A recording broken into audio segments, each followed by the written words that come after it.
বাড়িতে এসেই দেখি মা আজ আমার ফেভারিট মাছ নিয়ে এসেছে, সেটা হচ্ছে শাটিং মাছ।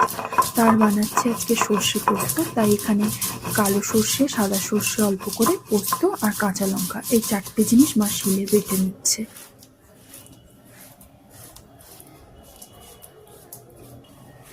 আর নিয়েছে মা হচ্ছে পাকা টমেটো একটা আর কাঁচা টমেটো একটা।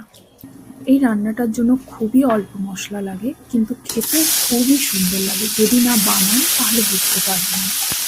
এবারে সর্ষে তেল গরম করে শাটিং মাছটা দিয়ে দিচ্ছে। যেহেতু এটা নোনা মাছ, তাই মা এখানে খুবই নুনের পরিমাণটা কম রেখেছে। এবারে মাছগুলো দুটি সুন্দর করে ভেজে ভাজা হয়ে গেলেই মা তুলে নেবে।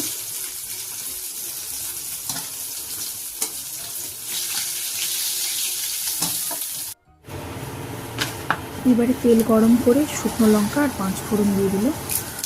মায়েরা খুব অল্প মশলাতেই রান্না করে, তাও এত সুন্দর টেস্ট হয়। আমরা এত মশলা দিয়ে দিলেও সেরকম টেস্ট কখনোই হয় না।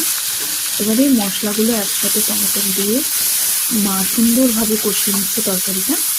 এই তরকারিটা এটাই একটু কাজ, বাকি খুবই সিম্পল, খুবই অল্প টাইমে বানানো হয়ে যায়, কিন্তু খেতে দুর্দান্ত লাগে।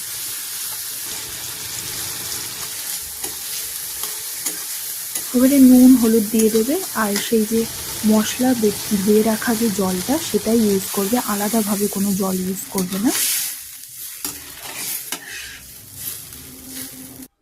এবারে তরকারিটা ফুটে আসলেই মা মাছগুলো দিয়ে দিল। এবারে আর কিছুই না, ওপর থেকে মা কাঁচা সর্ষে তেল আর ধনেপাতা একটু দিয়ে দেবে।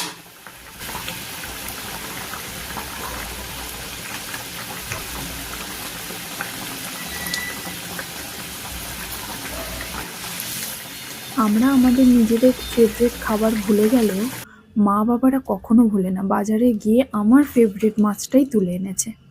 বিশ্বাস করো, এই তরকারি দিয়ে আমি 1 থালা ভাত আরামসে খেয়ে নিতে পারবো। আর মাছটা তো আমার এমনিই ফেভারিট। যতক্ষণ না এই তরকারিটা আপনারা নিজেরা বানিয়ে খাবেন, বুঝতে পারবেন না যে মাত্র সর্ষে, পোস্ত আর কাঁচা লঙ্কা বাটা দিয়ে এত সুন্দর রান্না হয়। আপনারাও এরকম বাড়িতে বানান, খান। আর আজকের জন্য বাই বাই।